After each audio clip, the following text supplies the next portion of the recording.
have seen this as a constraint as put forward by multi-country funds that is actually limiting their ability to come into the Nigerian market. Excellent. So these are the issues that are being addressed also. Excellent. I have a follow-up, but let me ask first Celeste, let's say, Loturco, to talk to us about, let's say, the conclusions of the recent research that she has done about sovereign wealth funds in Africa, their appetite for infrastructure, the regulations, and so on and forth. Then we'll come back actually to Nigeria to talk about the partnership between the Sovereign Wealth Fund of Nigeria, the NSIA, and the sovereign wealth funds in tackling the investment issues into infrastructure. Please. Thank you, Mado, and let me thank the organizer, African Investor Hubert, for inviting me here in this amazing city, first time in South Africa.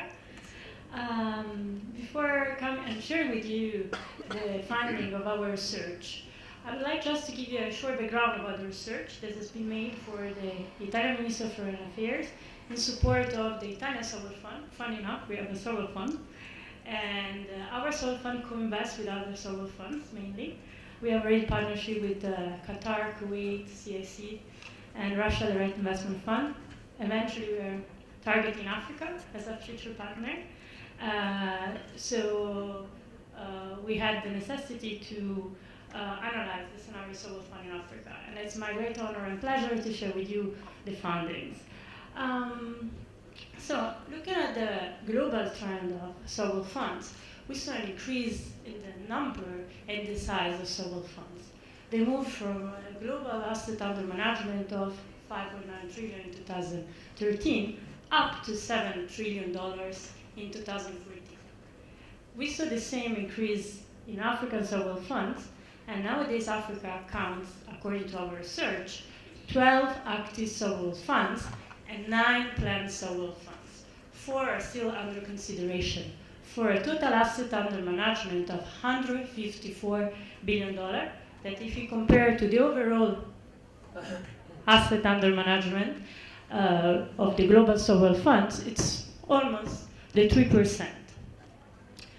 If we consider different kind of broader definition of sovereign fund, the ONFIF one that include in the list of sovereign funds also the Public Investment Corporation of South Africa, that itself has an asset under management of $151 billion, plus the Revenue Regulation Fund that itself has got around $77 billion.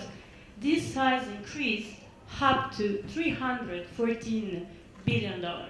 That's 4.3% of the global asset under management of sovereign funds, and 1.1% of the global investors, according to ONFIF.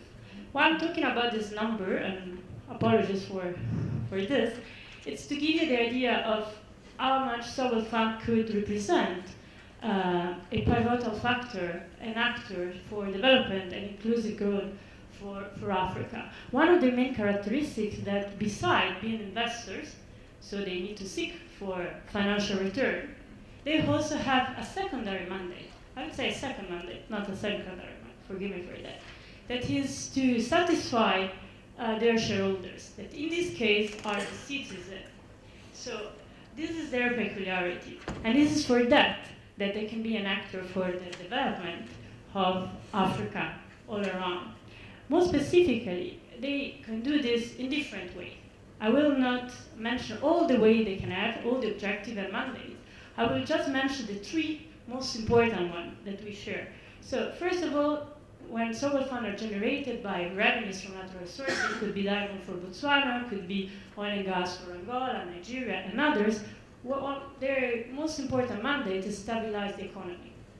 Besides this, of course, there's a necessity to transfer this wealth into future wealth for future generation. But besides also these first 2 mandates, there's also the necessity to increase infrastructure. And we see as some of these of the African Sovereign Fund as a specific mandate related to infrastructure development. The newly launched Angola Sovereign Fund, the Fundo Soberano de Angola, with an asset under management of $5 billion, has a specific mandate to invest in sub-Saharan Africa, in hospitality and infrastructure, with specific reference to the water, power generation, and transport sectors. The Nigeria Investment Sovereign Authority has 3 sovereign funds under the umbrella, and one of these is dedicated to investment in infrastructure. Why infrastructure and why they are so important here in Africa? According to the World Bank, there's a need, an annual need, of $92 billion to be spent in infrastructure. Why? Because the lack of infrastructure can cause the 2% of loss in economic growth and the 40% loss in business revenues. So, of course, nothing new, there's a need. But what could be the role in addressing this need? And the good news is that infrastructure are the new target of Sovereign Fund. Since 2006, they became more and more important, with specific reference after the financial crisis. Of course, infrastructure and real estate became a sort of safe asset. Evidence of this is that the biggest sovereign funds in the world, the Norwegian sovereign funds, with a small asset under management of $800 billion, I would like to spend the money for that, has allocated 5% of their portfolio just in real estate. So infrastructure are for sure a target of sovereign funds. According to the study made by an Italian Center of Study of Sovereign Funds, $4 billion in 2013 has been spent in direct equity investment in infrastructure. And the good news is that 23% of this went to emerging markets. What is let's say the bad news? The bad news is that sovereign funds would have invested even more in infrastructure. But according to ESAT, there's been a decrease in the investment from 7.5 billion overall invested in 2013 into, not only direct private equity, into 4 billion in 2014. The reason was the lack of bankable project, of asset able to have a balance between revenue and risk that could be of some appetite. And I think this is the important point that today will be addressed. In this, which is the role of sovereign funds as an investors, and in a way as a facilitator of foreign direct investment in this specific sector. I will target just a small action that it can have. I'm sure that the discussion will lead to further practical action on this. Sovereign fund can mitigate the risk. Why? And Italy, in a way, it's an example. We are mitigating our risk through a financial vehicle who's backed by the institution. So co-investment is the new trend of sovereign funds around the world. We have seen this. We will see even more. So co-investing could represent a sort of mitigation risk. We know that one of the biggest limits in investing is political risk, is regulatory framework, as will be addressed later on, and also having the right partner able to reduce the risk also of the investment because it has a higher knowledge of the local demand and also the local administrative procedure. So in these terms, we see that there's an interest of all funds to invest in infrastructure in Africa. We saw Mubadala investing in Africa a lot, invested in Nigeria with a power plant project. One of the biggest projects in the world in 2013, infrastructure has been built by Mubadala in Guinea and others. So to cut it short, there's a need, and this need should be addressed. Sovereign fund could be a mitigating factor, but could not be the only solution. Thank you very much, Celeste. We'll come back, I'm sure, on the Sovereign Wealth Fund of Italy, maybe its appetite to co-invest with sovereign wealth funds in Africa. But let's move to Nicholas, who's Director General of World Pension Council, a Paris-based organization. Just to ask him the following questions. There have been actually a lot of talks of collaboration between, let's say, international investors and sovereign wealth funds in Africa. Have there been any specific actions between, let's say, world pension funds at large and sovereign wealth funds in Africa on, let's say, direct investment or co-investment into infrastructure projects in Africa? And what are the, let's say, the constraints and how can we resolve those issues? It's a very good question, and the quick answer would be it's really embryonic. So there have been more talk than action, even though there is a quest for yield. So even though returns on 55 or 60% of the assets under management of your typical sovereign fund or pension fund are still in bonds, and mostly government bonds, and they've been yielding near to zero or even negative yields in Switzerland or Germany in the past 6 months. So that quest for yield, the fact that central banks are printing money, mechanically, it's pushing investors towards what Celestia termed safe havens. I'm not sure they're safe havens, but they're real assets. So at least they're protecting you not from everything. They're protecting you from monetary depletion. So the fact that you're owning a bridge, a highway, a hotel like this one, or a housing project, it's real. So to a certain extent, it will not be depleted by monetary erosion. The fact that quantitative easing is a fancy word, which means that basically many central banks are stealing money from the purse of pensioners and taxpayers. And it's ironic because, without being the devil's advocate, this central bank ultimately is the same entity as a sovereign fund. So you see here some kind of schizophrenia, because when the central bank is actually printing massively money and doing quantitative easing, they are lowering the returns of public pension funds and lowering the returns of sovereign funds. And once again, this is the number one asset class. Bonds is really high there, 50, 60%. And then the number two asset class is equity.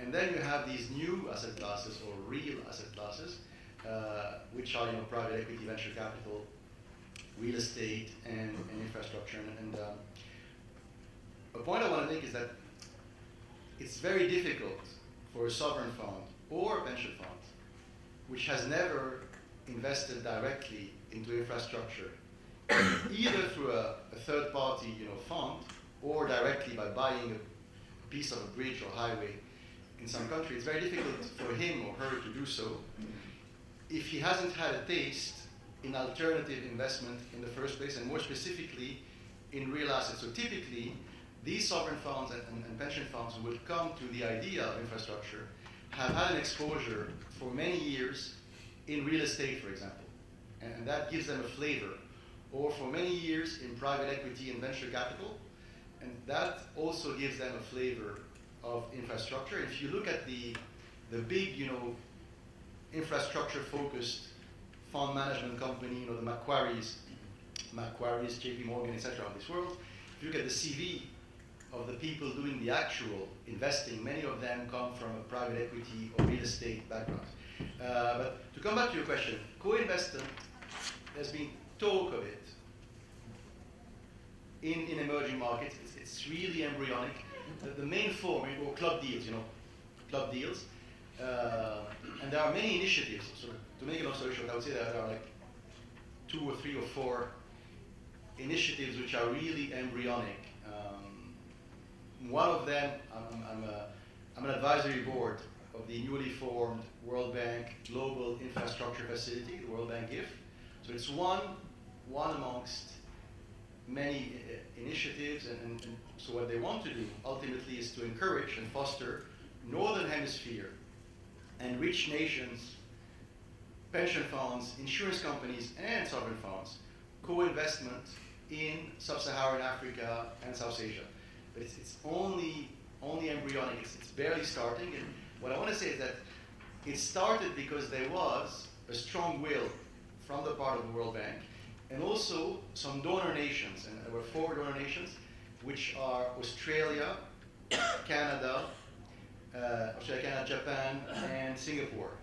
And I would say it's no coincidence, because who are the biggest pension funds and sovereign funds who invested early on massively in infrastructure, and for many years they were the only sovereign funds and pension funds who would put a penny into an infrastructure assets?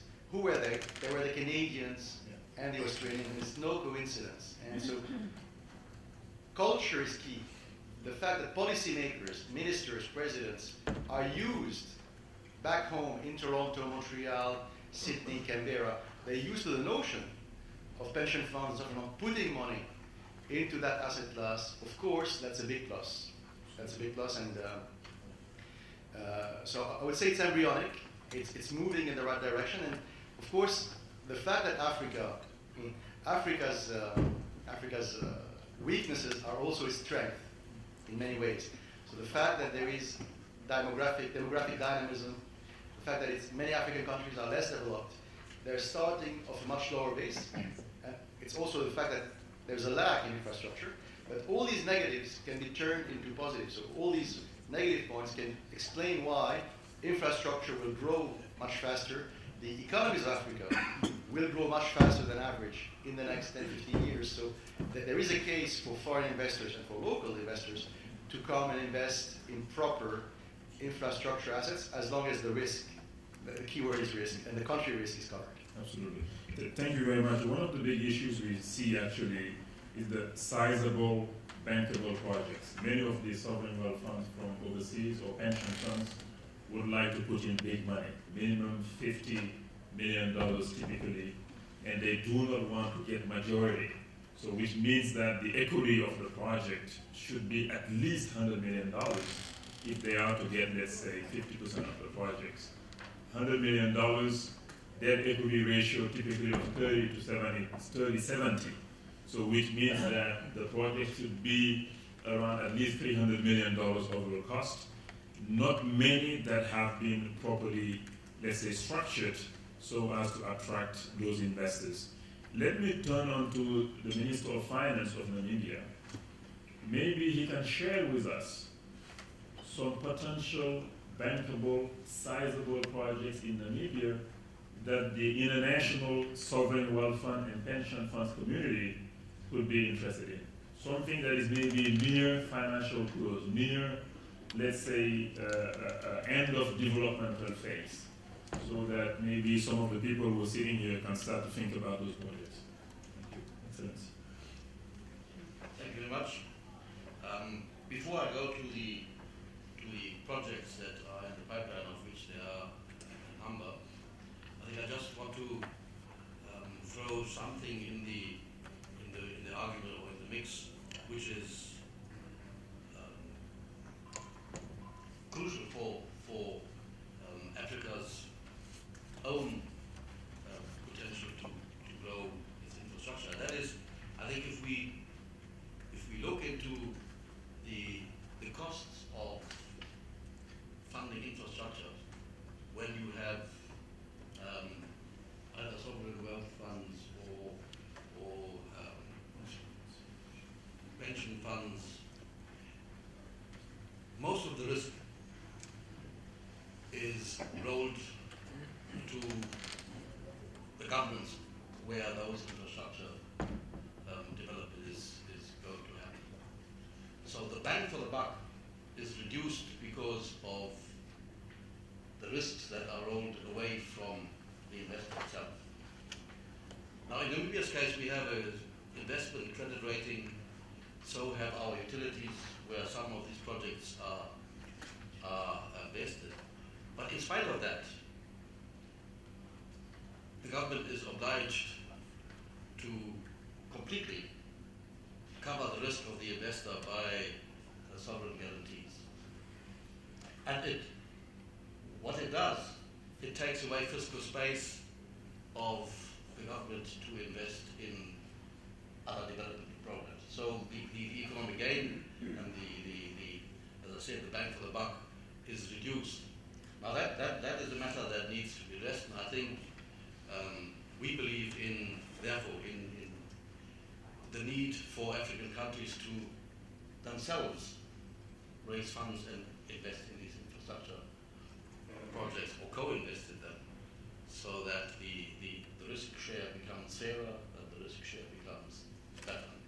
Just to comment on that one, because this is something that I looked at in Senegal. I mean, if the government is providing, let's say, certain guarantees, minimizing the risk of the investor, there should be always mechanism to share a bit of the upside.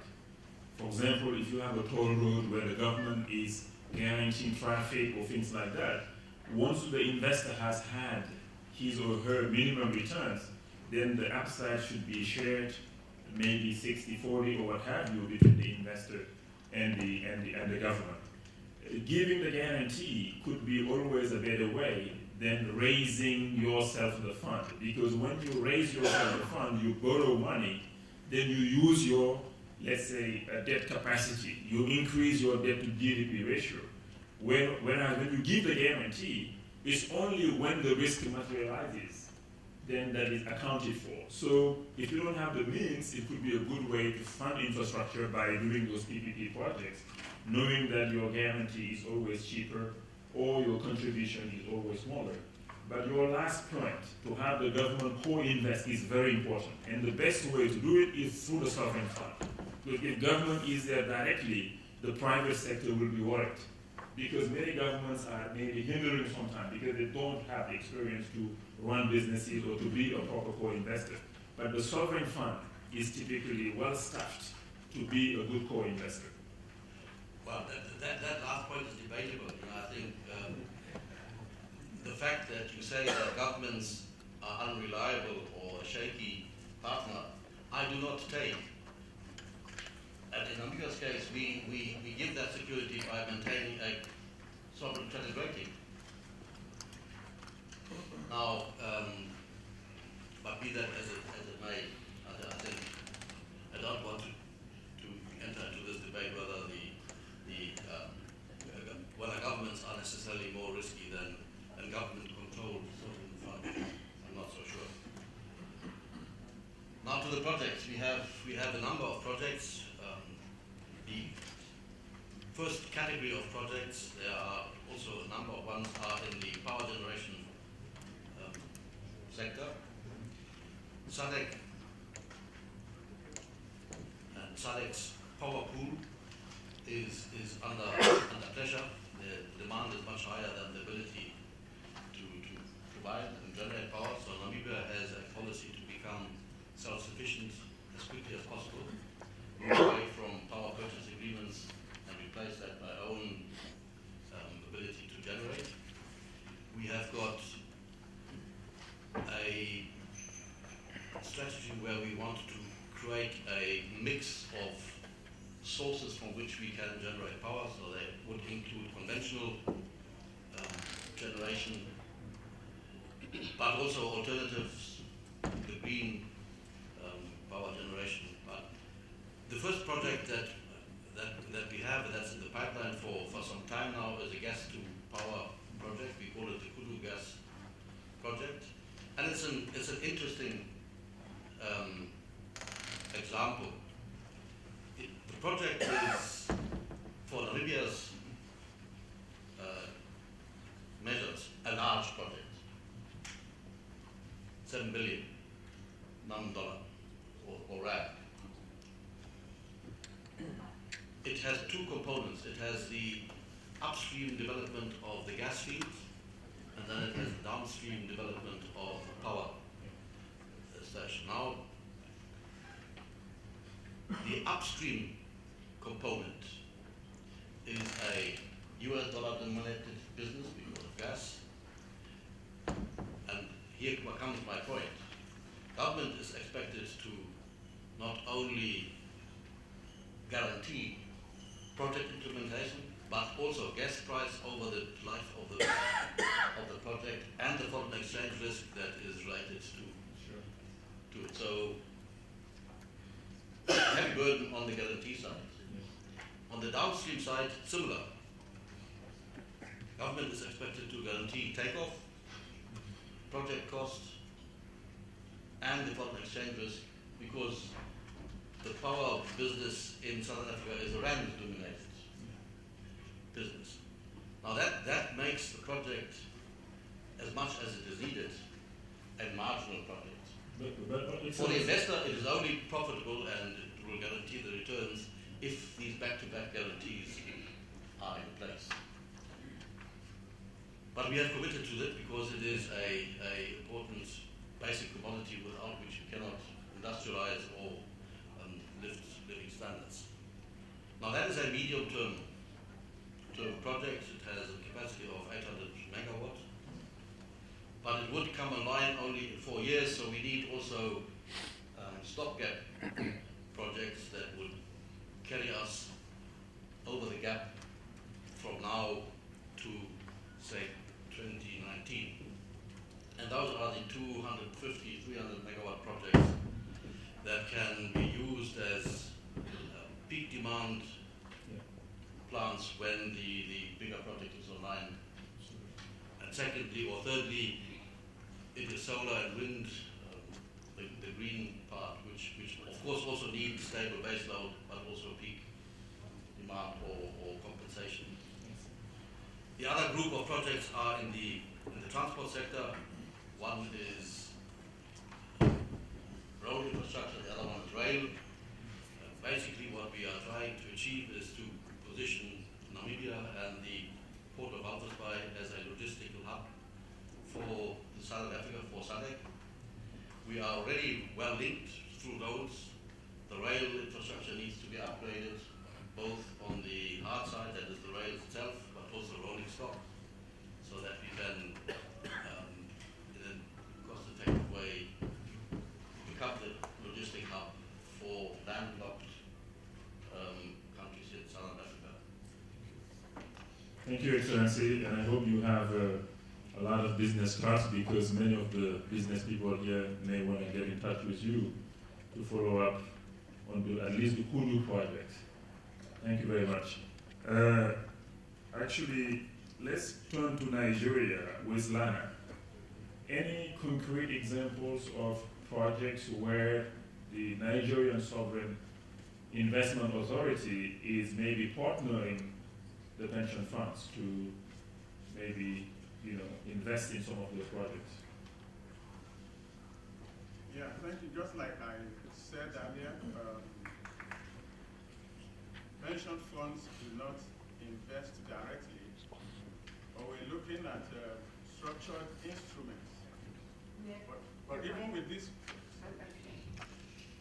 pension funds do not invest directly into this project. We are looking at structured instruments in form of bonds, in form of infrastructure funds. But we are looking at specific areas in terms of sectors. One, energy and power is very critical. And also road, rails, aviation, core infrastructures, and also the issue of housing, such that we can even place like an inscription there and say this asset is partly financed with pension funds, so as to give more and more confidence to the populace and to the contributors. So in terms of partnership in these areas, we welcome partnership from any institution, including the Sovereign Wealth Fund, because we believe that pension funds do not have the expertise to actually analyze some of these projects, even when you are investing through structured instruments. And since the expertise is not there, issues of governance, issues of due diligence, and others that we expect them to do before investing, even when you issue the regulation, they may not have the complete expertise to achieve that. So we believe that the likes of Sovereign Wealth Fund, multilateral development financial institutions, when they come in, is going to be a good platform that will give comfort to pension fund, and we can rely on it. When we have that comfort, there's more confidence. So those are the kind of things. Sovereign Wealth Fund, other institutions will quite welcome that. In fact, part of the provisions of the regulation is that any infrastructure fund, for instance, that have this kind of partnership, the pension funds are allowed to be exposed even to a greater percentage into some of these funds because of the level of confidence, the level of comfort, the level of due diligence that they will have done, thereby mitigating the various risks associated with the infrastructure project. What is currently the percentage of your assets under management that you can put into private equity funds focused on infrastructure? For now, the regulation allows 30% of assets under management to be devoted and invested into corporate debts. Infrastructure taking about 15% of that. But you discover that because we do not have the right products and the right outlets, we don't have up to 5% of the funds under management in this sector. So that is the more reason why all the things that are perceived to be constraints are being relaxed in this new dispensation to open the door for more funds to come in so that pension fund can embrace such investment. Yeah. You know, typically the pension funds and sovereign wealth funds in Africa can not only, they can be, let's say, co-investors with the international sovereign funds or pension funds, but also they can provide exit strategy to the private equity funds that invest early stage maybe into infrastructure funds. You know, I'll turn actually to Celeste to see if any of the research that you have done, have you seen any transactions where the foreign sovereign funds or, let's say, pension funds buying, let's say, assets that were acquired, let's say, by, you know, private equity funds or even strategic investors that are trying to exit those infrastructure assets in Africa? It could be a good way maybe to build a bridge with the PE guys, the strategic guys, investing in early stage, getting the higher returns, and then passing on the asset once the cash flow is strong to sovereign funds or pension funds who are more risk averse. So the research provides us data that are a little bit different in terms of entry of long-term investors. Mainly we study sovereign fund, more than pension fund. But there are tendencies to invest in the later stage where the risk of execution and the revenue are safer in a way. But I would step back. I would say that there is a new tendency of sovereign funds in investing in infrastructure. And this is through a partner. Could be a private equity fund, could be a private partner, could be an international financial institution. We see Nigeria Sovereign Investment Authority signing a memorandum of understanding with IFC, and could be with other peers. The reason is because, of course, this allowed them to reduce the cost of the internal structure. Of course, there are many of them that are internally structured to understand the infrastructure sectors, but they will never achieve such a fine and sophisticated level of understanding of specific sectors and geographies, like the investment in infrastructure in Africa. So what we've seen is that there's a tendency to have partners. And even more than that, it's not just to rely on private investment fund targeting infrastructure, but to change the kind of relationship. It's just not having an asset allocation manager who's going to deploy part of your portfolio that's been already predetermined in infrastructure, because this can go against your long-term vision. You are, let's say, able to invest or divest according to the good moment of the project. You don't need to go for a predetermined exit strategy, so you can leverage on this. That didn't happen, that hasn't happened in the past, so there was a misalignment between the interests of the long-term investors and the interests of the manager, with respect to the manager of the private fund here. I think that this gap is going to be limited through this new kind of awareness and also, let's say, sophistication of the structure, especially with the big sovereign funds. This is one of the examples. So that was one of the main issues that was even preventing sovereign funds in being able to achieve. Going in an early stage, that of course could solve many of the limits of the investment infrastructure, but at the moment this is something we don't see at all, especially in Africa. Thank you. Just quickly, before I turn to the floor for questions, I'll ask Nicholas, what can we do as sovereign wealth funds in Africa, let's say, to attract more international pension funds for co-investments? Can it be, let's say, a platform where everybody gets together, let's say annually, or some kind of online portal where we can exchange ideas and projects? Just a couple of minutes, then we turn to the audience for a few questions. Thank you.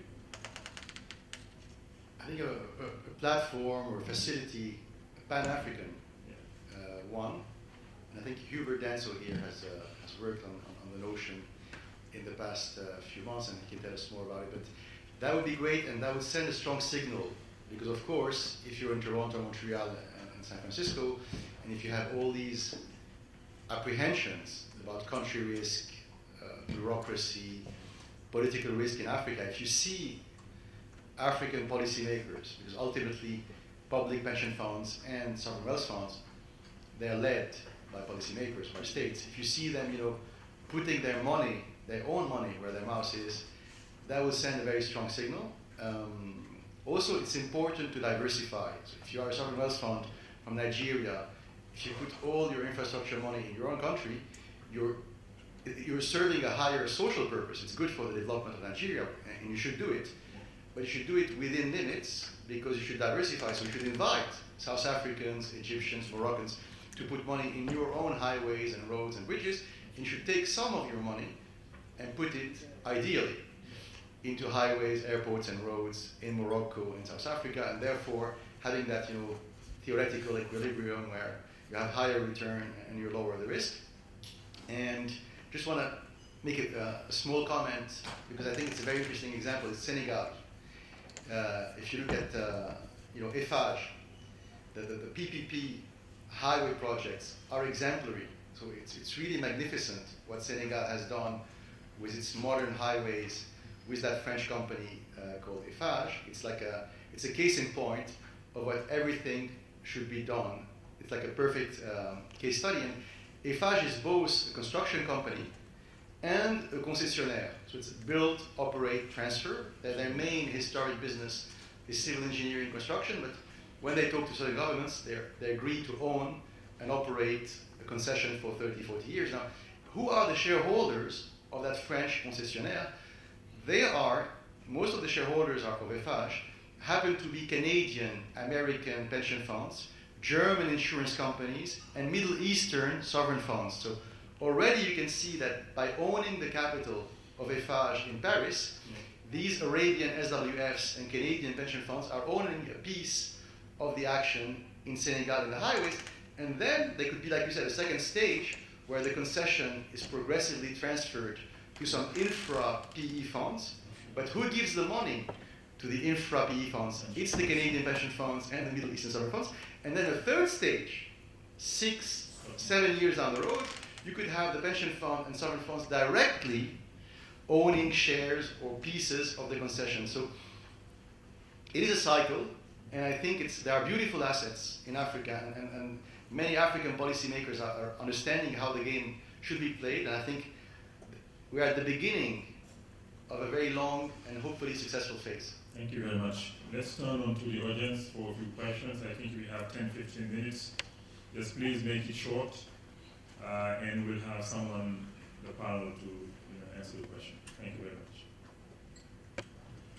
I'm from the European Investment Bank. My question is to Nicholas, in fact. How do you mitigate the fact that these pension funds tend to have a very short-term perspective, investment perspective, whereas these infrastructure projects require very long-term funding requirements? How do you mitigate those two terms? That's okay. Another question?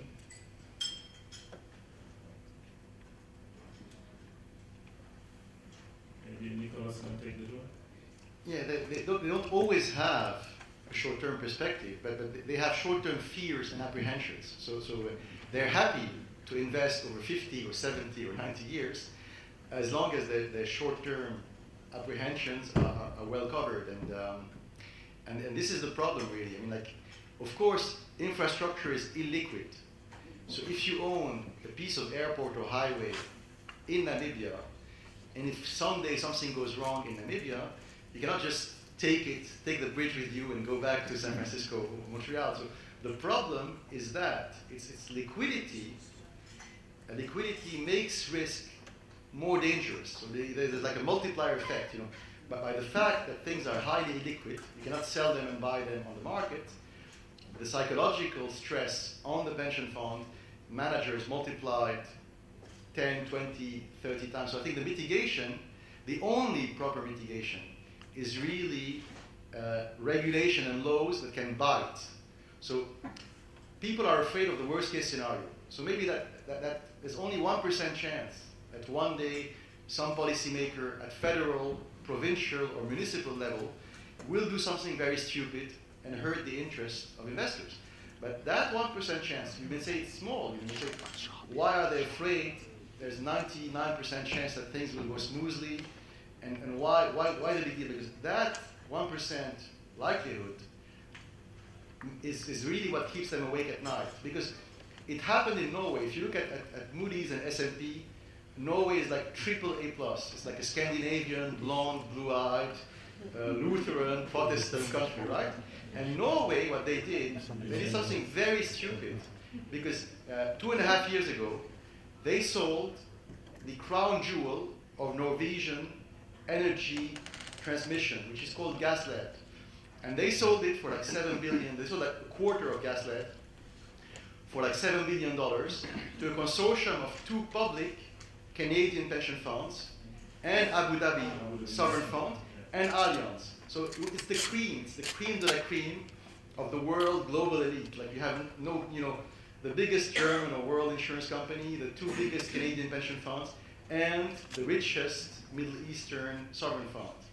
And they sold like 27% of Gaslet. And these people were convinced that there was no safer, more honest, transparent government than Norway, and that Norwegian policymaker would never feel the urge to cheat or lie because the country is so rich. It's underpopulated. They have huge and they have the richest sovereign fund in the Western Hemisphere, right? Norges Bank.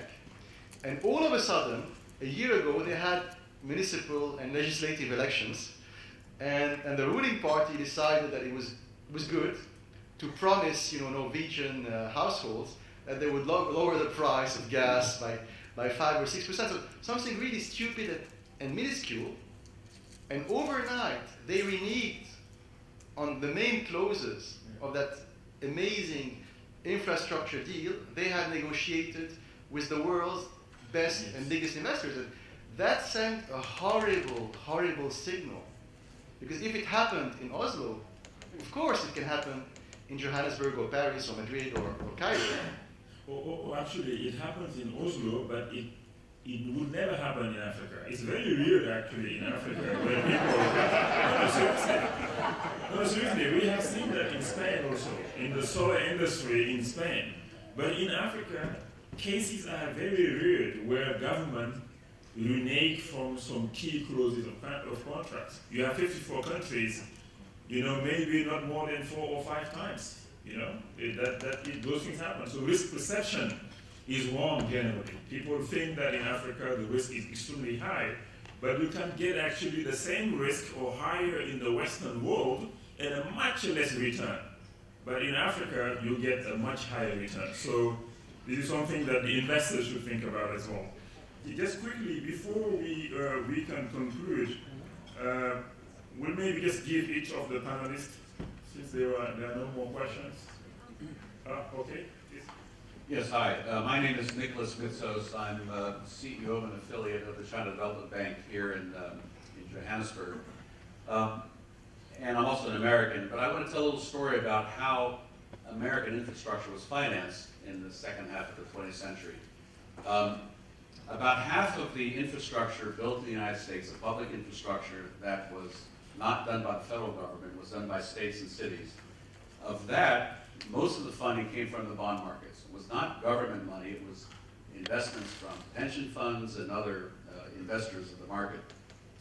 And the key player in this market were these, they were called monoline insurance companies. They're MBIA, AMBAC, FIDGIC, and some others. They underwrote $2 trillion worth of infrastructure in the United States. And why I'm telling the story is that it's very important for Africa to see this.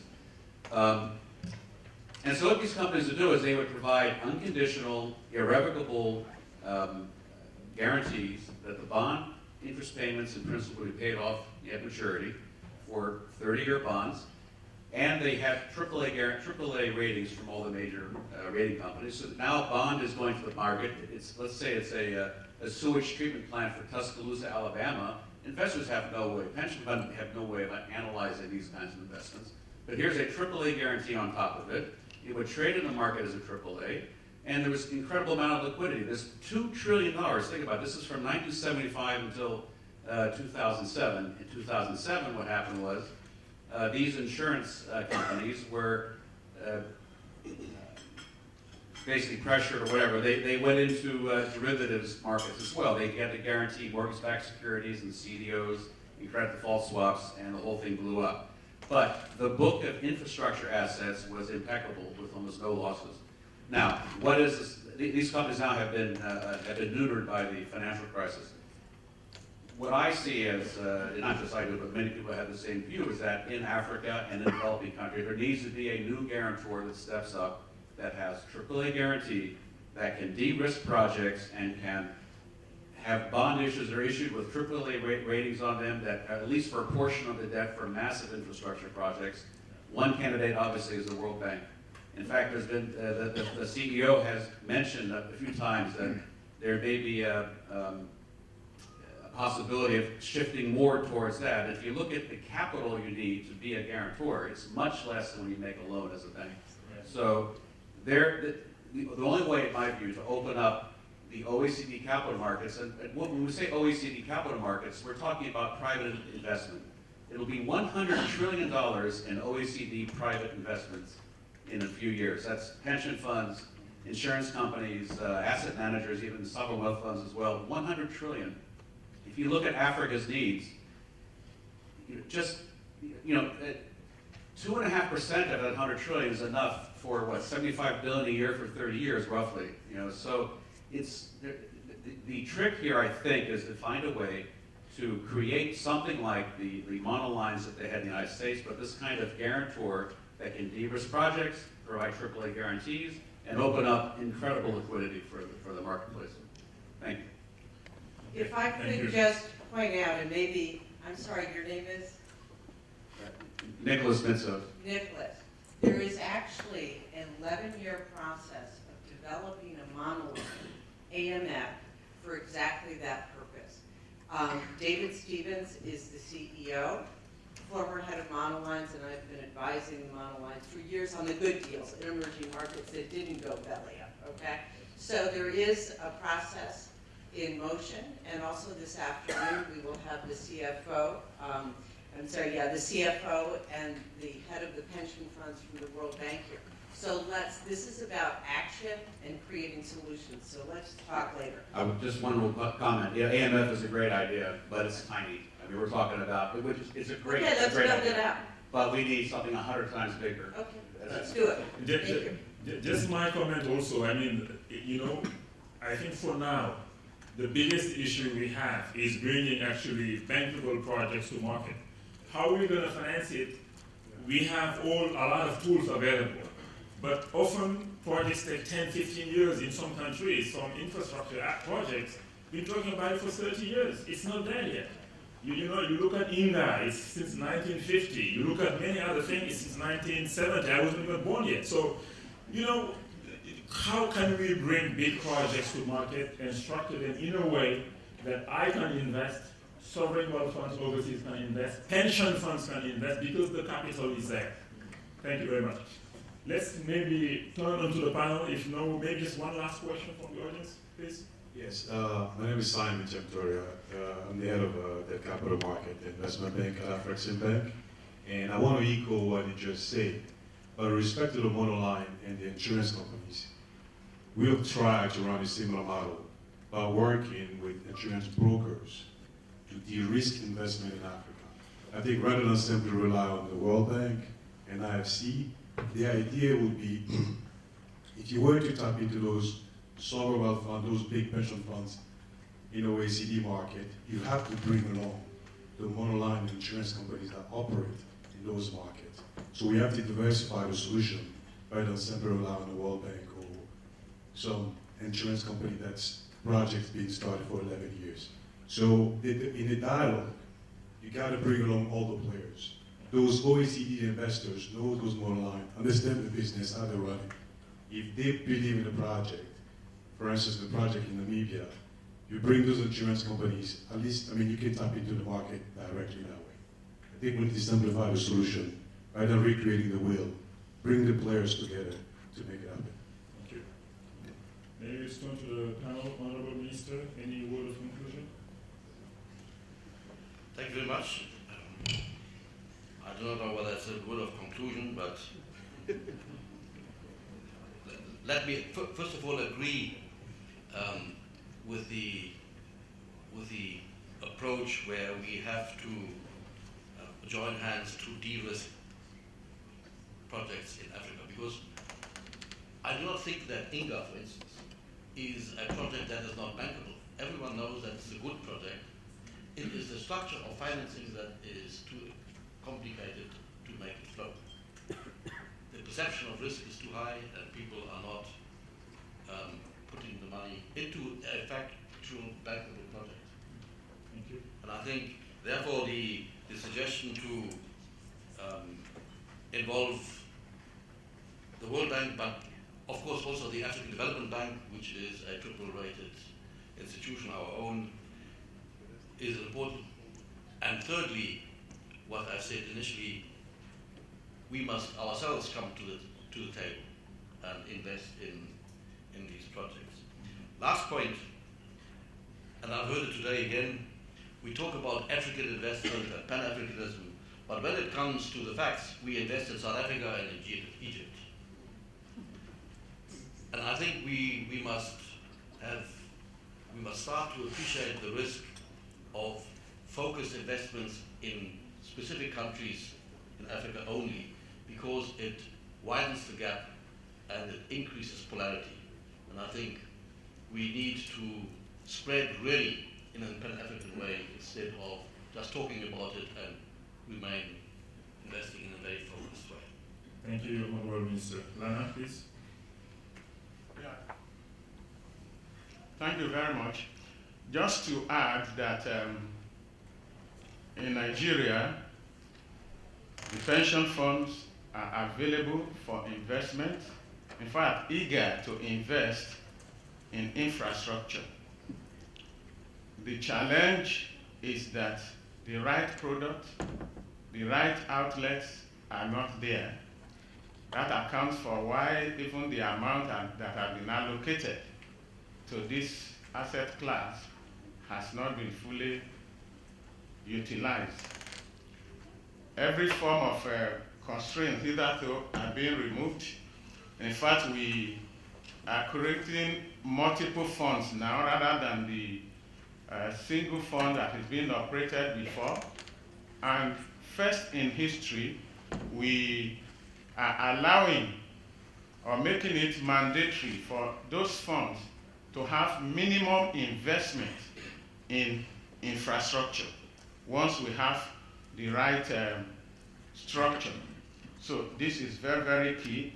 And also, part of the challenge we've been having is that stakeholders, financial advisors, project developers will structure their product before approaching pension for investment. And they will be asking for waivers in terms of the various regulatory provisions. The Commission is, as part of the strategic initiative to move forward in this area, we're creating an industry desk or committee that will be available to interface with the marketplace, so that at the stage when infrastructure projects are being conceived, being developed, you can begin to discuss with pensions so that there could be creative and innovative ways of coming with products.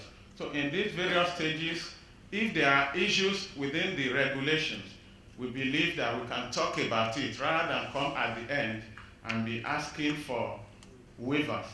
And just like I said earlier, for funds that are Pan-African in nature, even when we were saying that about 75% of such a project, take for instance, infrastructure fund, that 75% of such a project should be within Nigeria, this ratio or percentage has been lowered, I think, to about 60% now.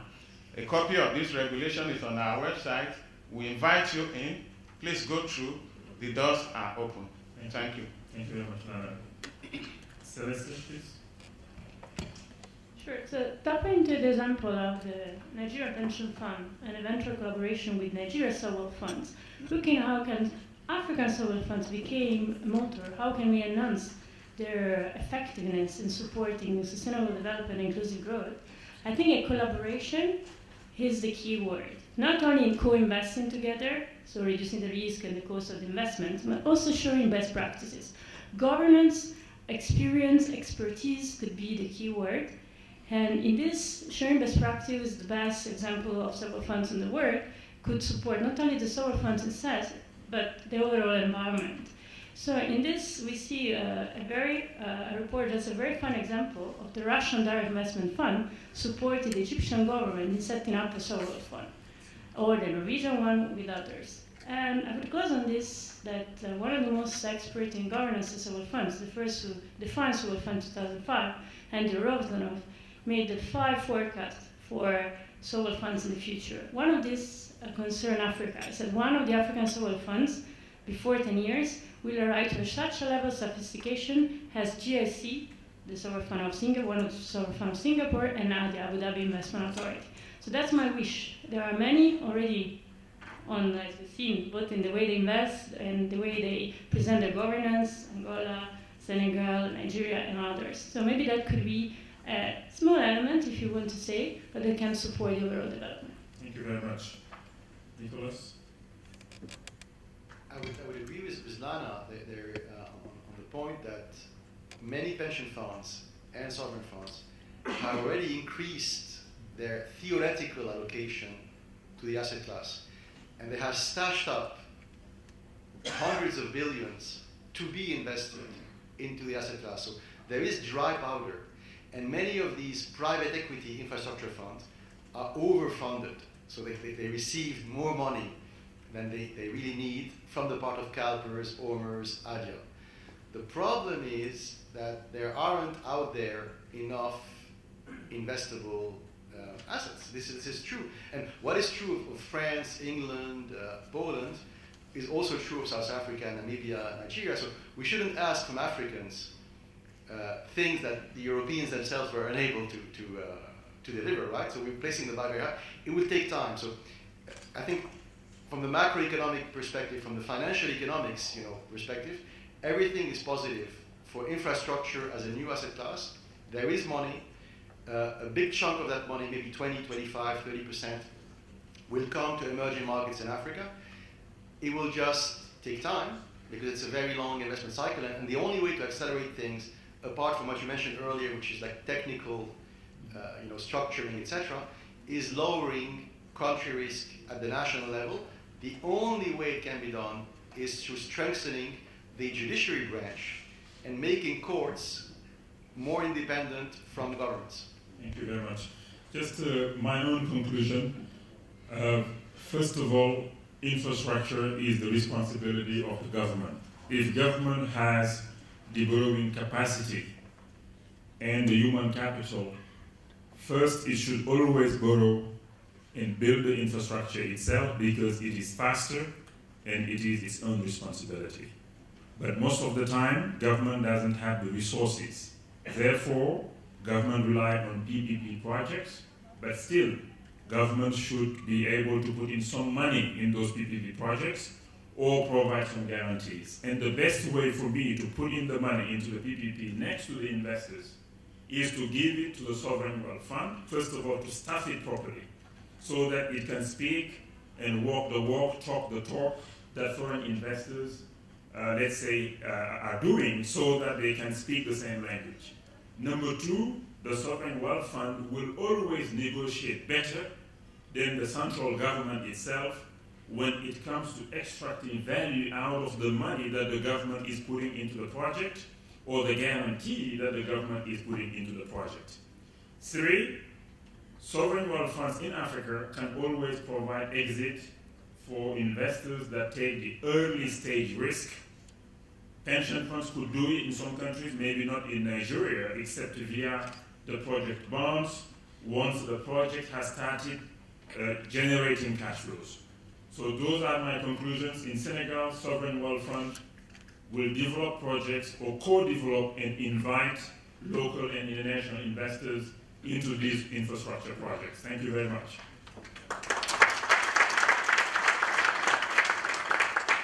Doing business in Africa, you can't afford to be without Africa Investor.